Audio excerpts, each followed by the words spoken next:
বান্ধবী কাঁদছে, সর্বনাশ করেছে।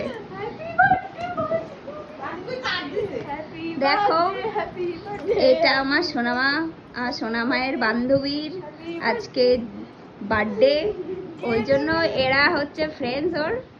তো এই ফ্রেন্ডসরা মিলেই এটা দেখো রেডি করেছে বার্থডে একটা সারপ্রাইজ। এই যে এটা বার্থডে সারপ্রাইজ প্ল্যান করেছে, আমরা কিছুই জানতাম না। দেখো বার্থডে গার্ল কাঁদছে। তুই কাঁদছিস কেন? একটু একটু বল। চোখে জল নেই তো, একটু তাকা ভালো করে।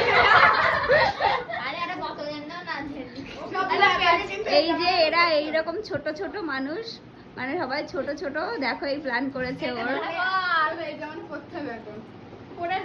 বার্থডে। আর এই যে গিফট ওর, এই যে ইনি দিয়েছে এই গিফটটা। তাহলে সিলটা খুলবো না, এই সিল খুলতে নয়, আগে তুই পড়। দেখো